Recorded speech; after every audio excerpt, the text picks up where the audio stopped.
First job at 9 years old. I was part of a group that sold this thing called a newspaper that you actually open it. It's made of paper and there's words on it, and not many people get that anymore. But it was so I sold door to door. I was with a bunch of other youth, and we literally knocked on people's doors and asked them if they wanted to buy a newspaper subscription for the Dallas Morning News. It was really fun. It was scary.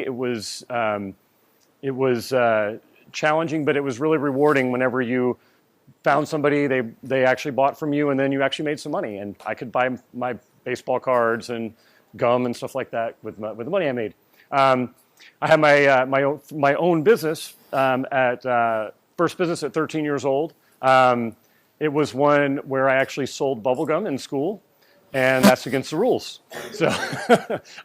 So although it was a good lesson in make sure your business is legal, whatever you're doing. In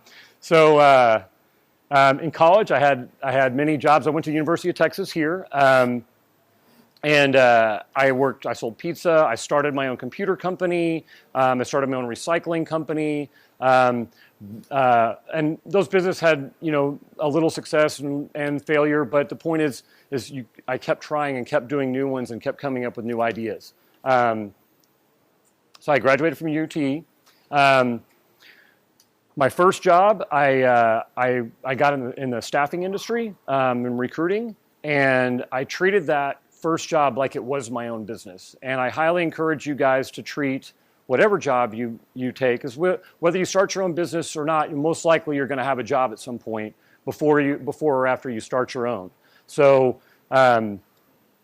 make sure you treat that job like it's your own business. It makes you a better employee. It's more impressive for the employer and your advancement and growth and what you learn going along the way.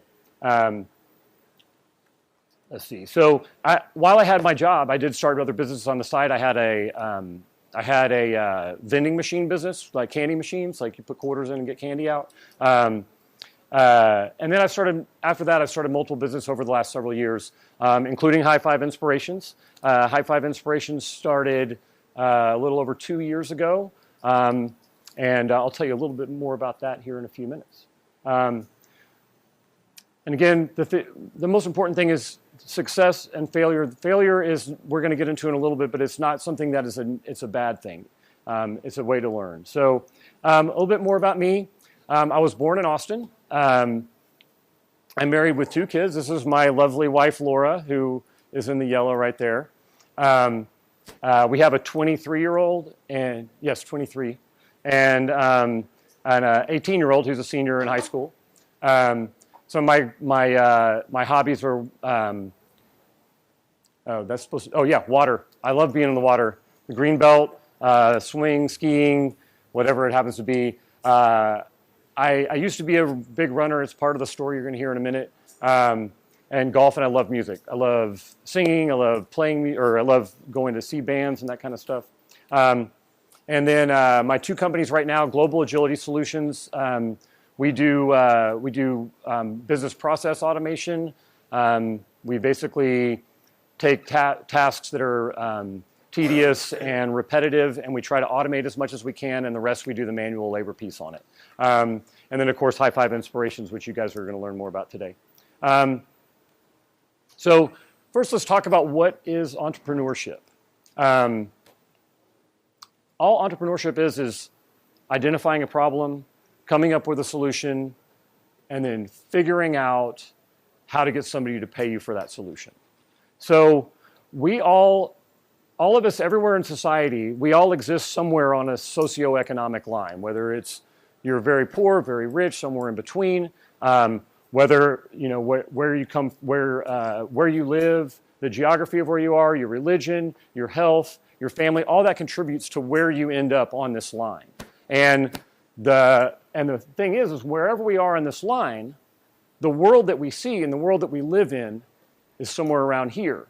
And we don't see a whole lot that's outside of our world. And so when you're identifying problems that are somewhere within your circle. Those are the things that you see. So no matter where you are, no matter where you are in that line, the good thing is there are problems. whether you're very poor, very rich, whatever religion, what country you live in, there's all kinds of problems everywhere. So what that means is problems are opportunities. And that's the core of entrepreneurship. So who here is good at identifying problems? Raise your hand if you see problems and you think that's messed up. Everybody's good at that. Everybody can see problems. So let's take a little bit of an exercise. So what's some problems that you see in your life?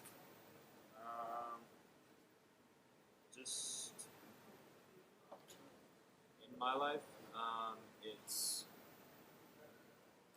I don't know exactly actually. Okay, no pressure. I didn't mean to put pressure on you right there. But so anyone come up with what's a problem that's happening in society today that you see, or that you hear about, or that you? I can think. Yeah, go ahead. School shootings. It's a huge problem, right? Huge problem. Terrible problem. Hurricane Dorian. Hurricane Dorian is a problem. Traffic's a problem. There's all kinds of problems. But the point is, I want you to start thinking about and looking at the things around you and start seeing what are the issues, what are the problems. And a problem is not necessarily, we'll go back. A problem is not necessarily a bad thing. It's, like I said, it's an opportunity. But the problem, it may be that you can just do something better. So who likes shoes? Who likes athletic shoes, right?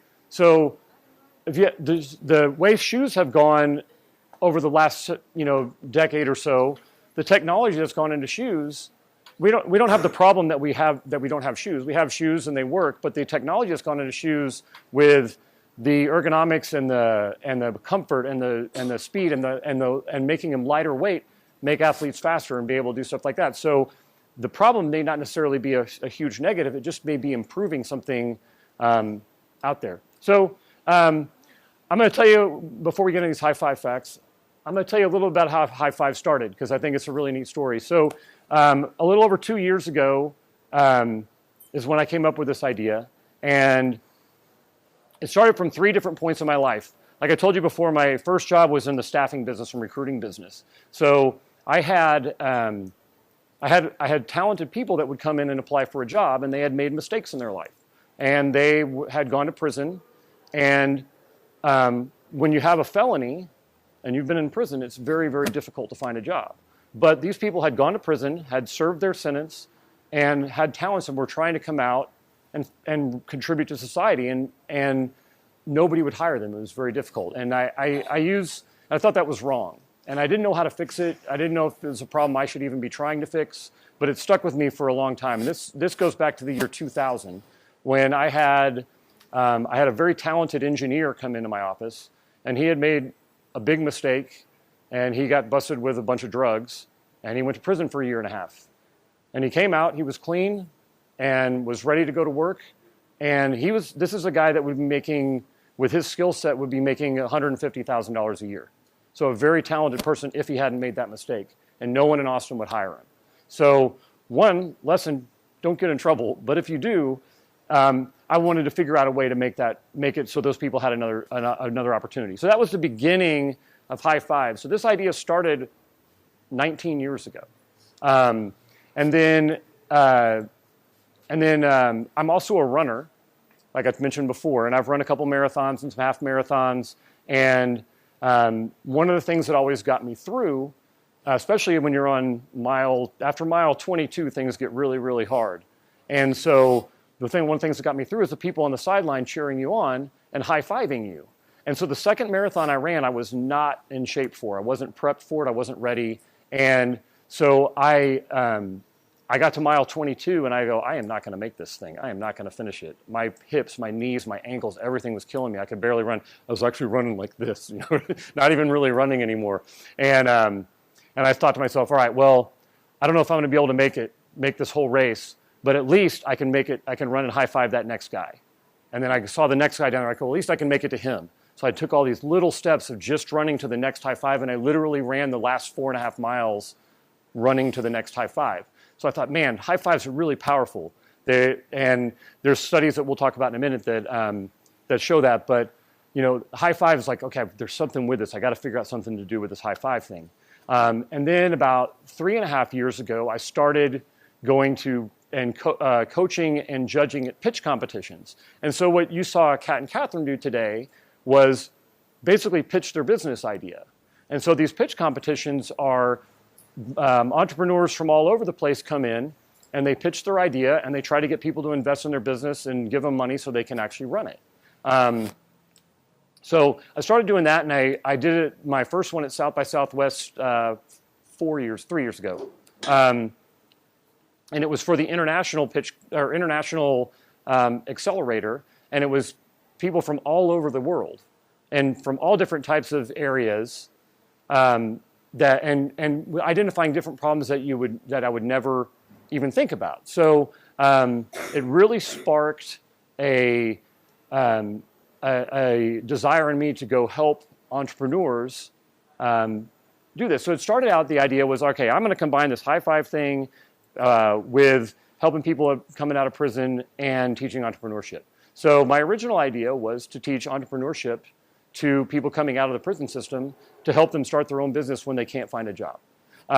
There's a great company that already does that, and so I've done some volunteering with them, so that helped me shift my focus to teaching entrepreneurship just in general to underprivileged groups or underserved groups, which led me to foster kids and Austin Angels. So that's kind of how it all came here with me.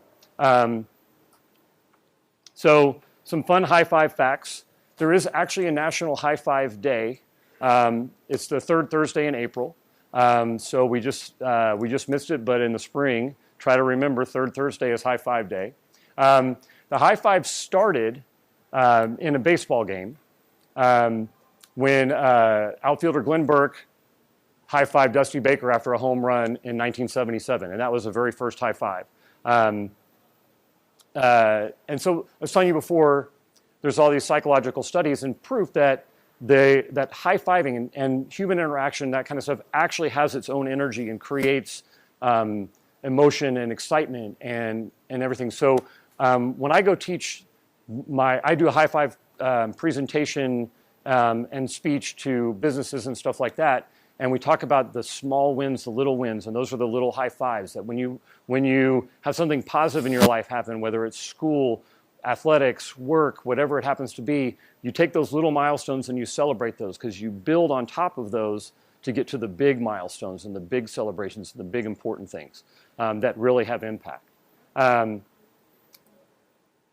So we have all different kinds of variations of the high five. Everyone knows the real high five.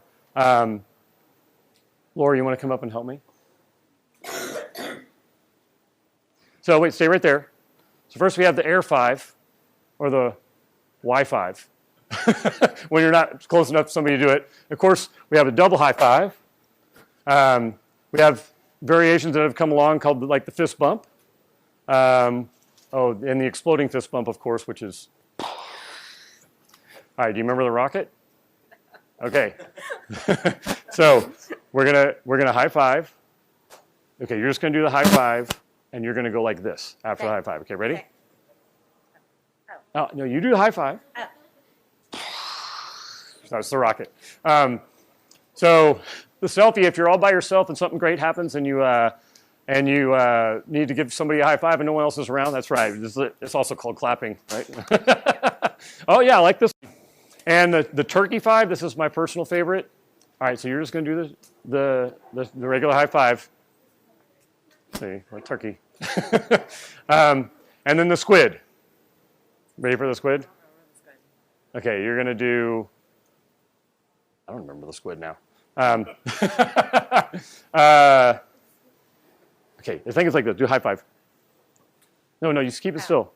So, and then that's the squid. So there's a bunch more. They're super fun, but I encourage you guys to, and we'll do this as more we go around in this class. We'll do high fives every day. Every day before the class, we'll do high fives and get you guys used to doing it. So what I'd like to do right now, part of learning how to do this is y'all are all going to have to get up and speak like you guys saw Kat and Catherine. So every class, everybody in the class is going to stand up and say something, and we're going to build on that each month. Or each week that we do this. So we're going to start today. I just want you to stand up, say your first name, and where you go to school. Okay, so we'll start over here. My name is Luke, and I go to Round Rock High School currently, but I plan on going and getting my GED and then going to the Master's Learning Institute and getting my diploma. Wow, fantastic. And I currently go to Decker Middle School. Awesome. Next. I'm Madison, and I go to Decker Middle School too. Awesome. Yeah, sorry, it's a little tight fit in here. I'm Kyra, and I go to Hernandez Middle School. Awesome. I'm Liz, and I go to Henry. Okay. I'm Krishan and I go to Lehman High School. I'm Andrew. I'm 3 and I go to Lehman High School. Awesome. I'm Casey, and I go to Taylor Middle School. I'm Jaden, and I go to Chandler Middle School.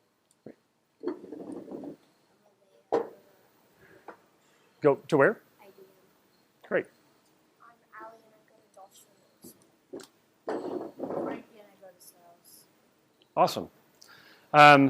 Great. So we are at 10:30. All right, we're going to take a short 5-minute bathroom break. So be back here. It's 10:30 now. Be back here at 10:35 promptly.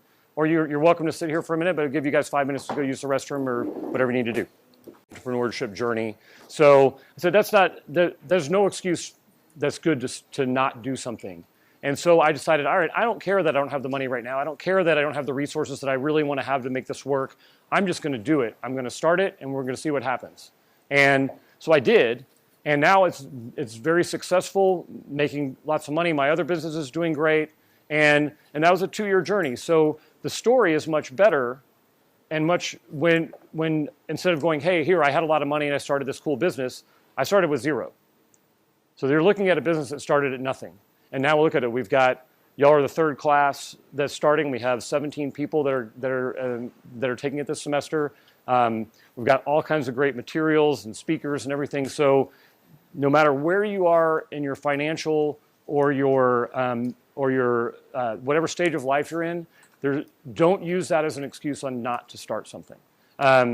So why do people start businesses? You tell me why. Anybody gets yeah. Make money and make difference. Make money and make a difference. Those are 2 really good reasons. Why I started this one. I started this one because I wanted to make a difference. I wanted to help people do this. What are some other reasons? Anyone? To help other people. People start it to, yeah. Maybe to do something they like. To do something they like. To have fun. To have fun. These are all great reasons to start a business. So it's not necessarily, a lot of people think, oh, business and it's just for greed and money. It's not. Most of the time it's out there to help somebody. And it's okay to make money. It's okay to reward yourself for doing something good and for doing something that's beneficial. So there's lots of positive reasons that we talked about. There's actually some negative reasons. What are some negative reasons that you would start a business?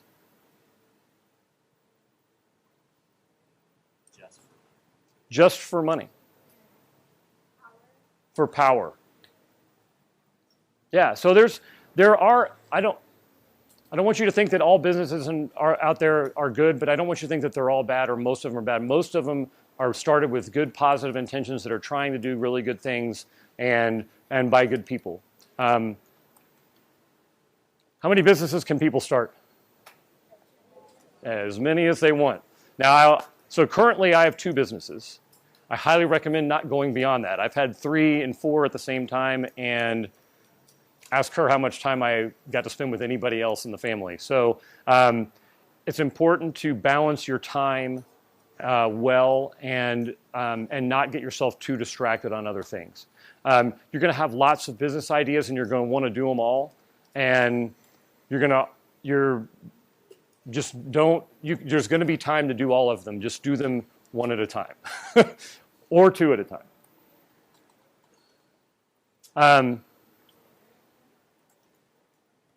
So what about you guys? What are some reasons? Why do you want to start your own business? Why are you here in this class today? Because my mom signed me up. Because your mom signed you up. Well, that's good. Your mom's doing some really good stuff for you. It's going to be a great class. My mom asked me if I wanted to do it, and I said yeah. Oh, awesome. So what type of business do you think you might want to start? If you don't know yet, that's okay. I want to design shoes. Awesome. Put designs on shoes. That's great. I want to help single foster moms. Help single foster moms. I can craft cafe business. Okay. I've owned businesses before, and so I was really interested in this. And at first, I heard I was going to get a computer, so I was like, "Sounds cool." Awesome. Awesome. Any of you guys down here? Any? Well, I've been thinking like two or three. Two or three? Give me one of them. Giving food to like, A what? giving food like for poor people and stuff. Giving food for poor people. Have you heard of Mobile Loaves and Fishes? It's a very, very successful, great nonprofit that does exactly that. Feeds people all over the place. That's a great opportunity. There's a huge need for that always, right? Any other you guys? Any business ideas yet? Okay, so that's one thing that all of you need to start thinking about, because at the end of this class, you're going to be presenting on your business. So start looking around you, what problems you see, what problems you want to solve, what businesses you might want to start, and get those ideas going in your head. At the end of this class or at the end of December? In the end of December. Yeah. Does this thing go on? December. Yeah. It's every other Saturday for eight sessions. Oh, So what do you think are the benefits of owning your own business? What are some benefits? Well, you have something that you own, and it's yours, so you can take ownership of it. If you're starting your own business, you typically don't have very much overhead, so that's a plus, and you don't have to worry about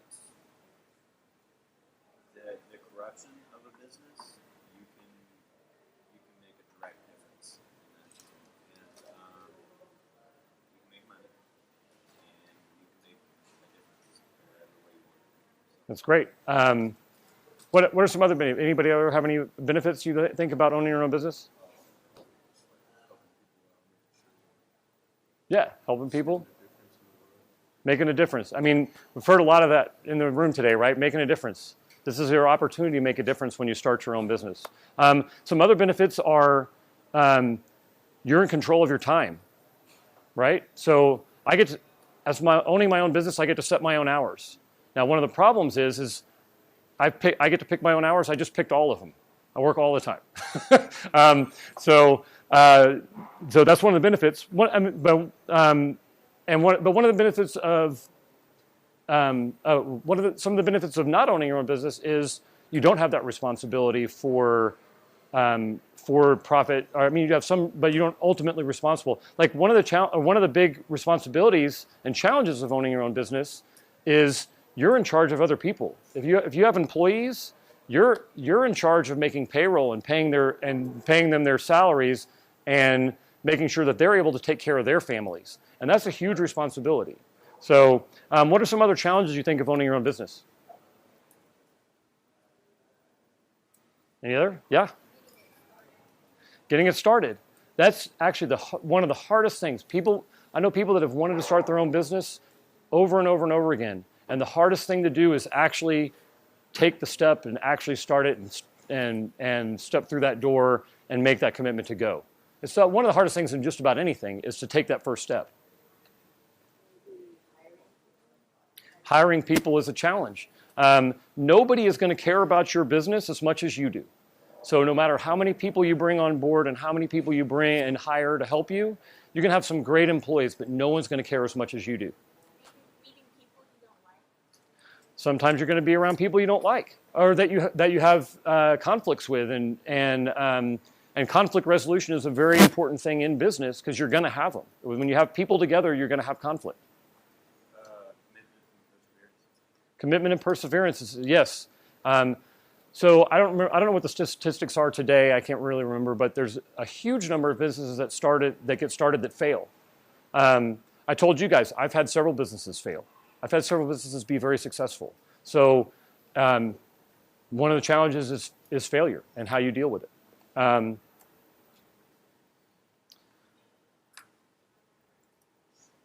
So some important things. You need to have a problem-solving mindset. Like we talked about earlier, when I showed you that line, we all see problems around us. All those problems, we want you to start looking at as opportunities.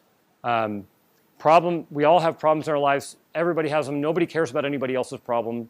Most people aren't going to care about your problems. Maybe some close friends, family, but the world doesn't care about your problems. So, and you don't care about the world's problems for other people's problems. You don't have time to do that. So, whenever you're looking at the problems around you, you can turn those problems into positives by seeing them as opportunities. And I wouldn't even start calling problems. I would stop calling problems problems. I would start calling them opportunities because that's what they are. And once you overcome problems, how good does it feel when you have a big problem, a big obstacle, a big challenge in your life, and you overcome it and you get past it and succeed? Have you had that happen? Everybody had a problem they got past and thought it was. How great does it feel when you solve that? It feels amazing, right? So how cool is it to think about a problem as I fix this, then I have the opportunity to feel great and amazing about it. So this is really important. Whatever current business idea you have, it's probably not going to be your best idea ever, and it won't be your last. I have had several businesses that I thought, okay, this is my opportunity. If I don't make this one work, then I'm never going to come up with anything as good as this one, or as big an opportunity. And it's just the opposite. The next idea I have has always been better than the last idea. So I encourage you to take these ideas and take your business and start your business. But if it doesn't work, or it doesn't turn out to be what you thought it was going to be, know that your brain is constantly going to be thinking, especially if you have this mindset of looking at your problems as opportunities, you're always going to come up with a new idea, a better idea, another idea. So don't get caught in the mindset that you're not going to remember, or you're not going to come up with anything new. Set goals. Who here sets goals? Awesome. How many? Leave your hands up if you write those goals down. Write your goals down? Awesome. So 90% of people who set goals don't write them down.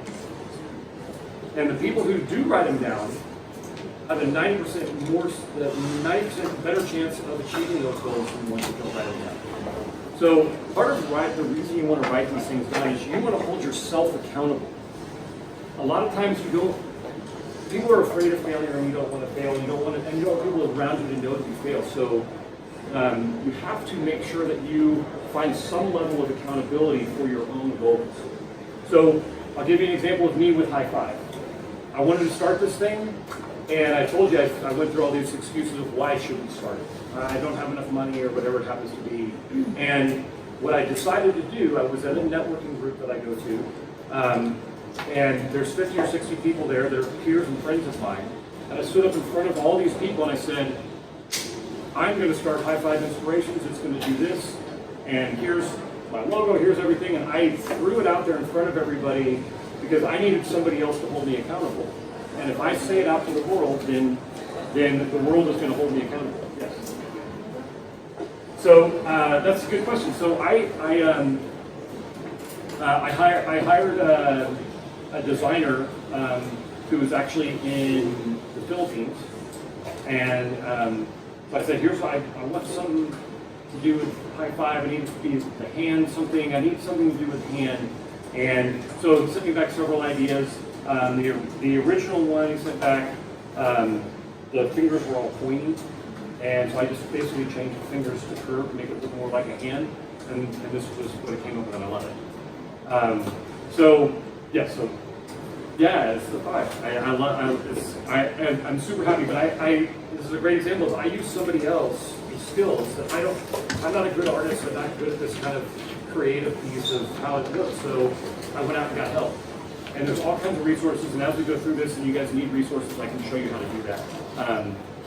But back to what I was saying about accountability, you need to hold yourself accountable. And one way is to write those goals down. Another way is to get people you trust and friends to help hold you accountable by telling them about what you're trying to do and have them check up on you. So anyone heard of a vision board? Anyone know what a vision board is? Do you have one? Awesome. So a vision board, this is a project we're going to do here in a few minutes, but a vision board is something physical, like a poster board or a cork board or whatever, where you have your goals. Like who wants to have a cool car? What kind of car do you want? I don't know. Anyone have a car they want? You want a Porsche? Awesome. Oh, What? Corvette? McLaren. McLaren, yeah.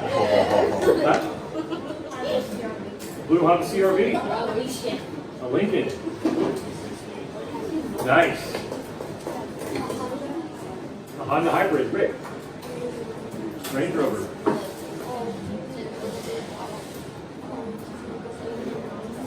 That's fast. So by the way, so these are some of the things that you're going to put on your vision board, right? So you want these types of cars. This is the car you want. You're going to find a picture of this car and you're going to put it on your vision board.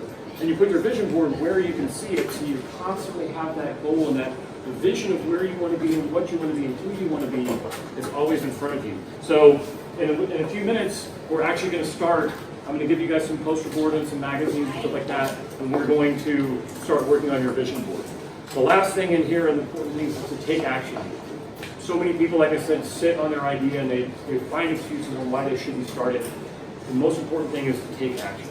Because if you take action, and even if you fail after you take action, you've learned something about how to take that next step and how to be successful in the future.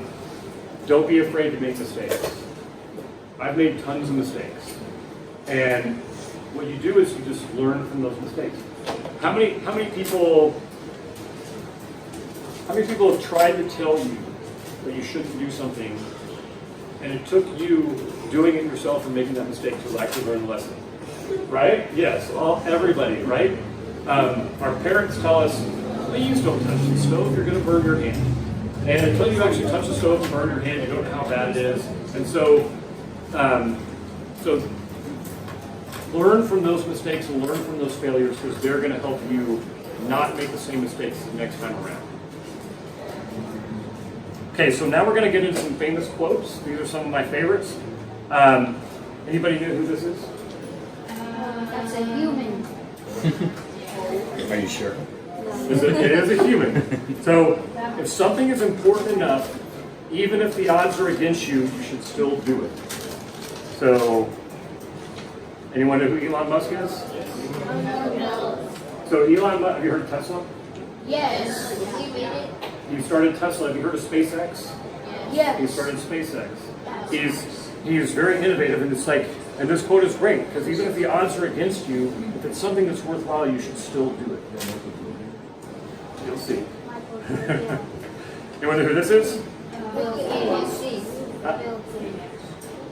You know who this is? No. Anyone heard of Bill Gates? That's what I just said. Oh, did you? I didn't hear you. I'm sorry. So success is a lousy teacher. This is a great lesson. Success is a lousy teacher.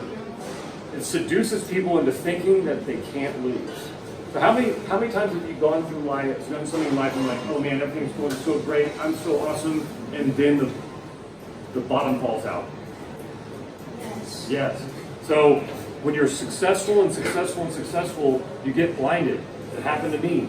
It happened to me in my career. By the time when I was 35 years old, or 33 years old, I was at the most successful point I'd been, and my business completely fell apart, and I had no money and everything was terrible.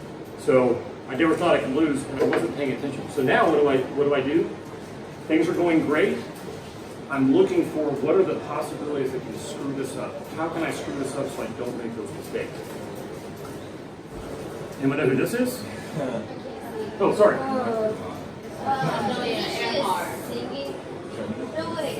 The question is, who is going to let me? It's who's going to stop me.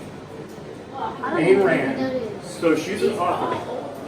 Well, there's some old and some new. You can learn from old people, and you can learn from people, and history is very important, and learning from all these people that have come before us and made these mistakes. When we said just a second ago, how many times has someone told you something and you not to do it and you did it anyway, and then you learned it was a bad idea? So these people have all gone and done stuff like that. You know who this is? He's scary, right?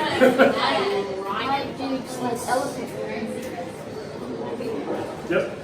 I know who this is. Success is not final. Failure is not fatal. It's the courage to continue that counts. It's when you have those problems and you don't stop.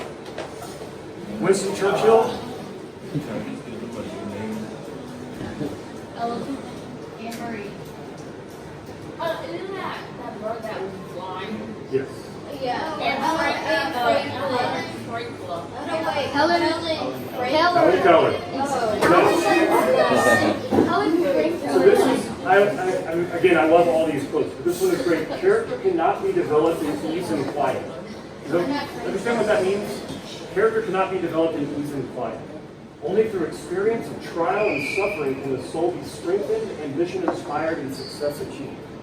What that means is you don't grow if things are easy. You don't, yeah. And how she had it harder than anybody. She couldn't see, she couldn't hear, she couldn't speak. How did she hear you? She had great people that taught her. She's an amazing person, but she had the most challenging thing you could possibly have, and she overcame it. So. Did somebody teach her how That's Walt Disney. It's Mickey Mouse. Yeah. Oh, awesome. So the way to get started is to quit talking and begin doing. It's not taking that first step, right? It's getting started and moving and getting going and actually making the commitment to go. So that is Walt Disney. Michael Jordan. You'll probably argue with this one. Failure is success if we learn from it. We're talking about failure a lot. You see a lot of theme in here. People are talking about failure. Failure is okay. Don't be afraid to fail. If you learn from it, it's okay. Failure is learning. Malcolm Forbes. Y'all heard of Forbes magazine? I think. Huh? The last quote. Prior to this one, the Helen Keller one? Oh, Walt Disney. The way to get started is quit talking and begin doing. You want to know who this is?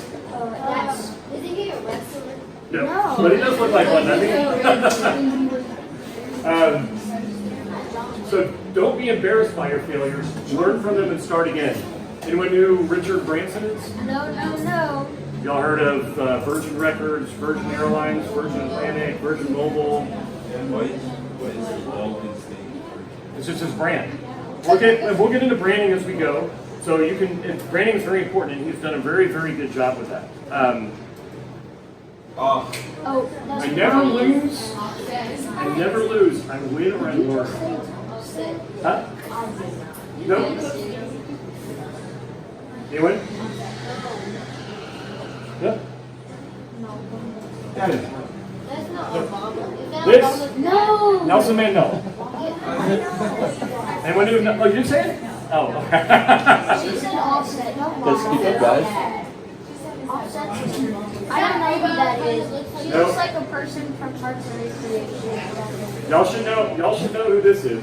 It's impossible to live without, guys, it's impossible to live without failing at something unless you live so cautiously that you might as well not have lived at all. In which case, you fail by default.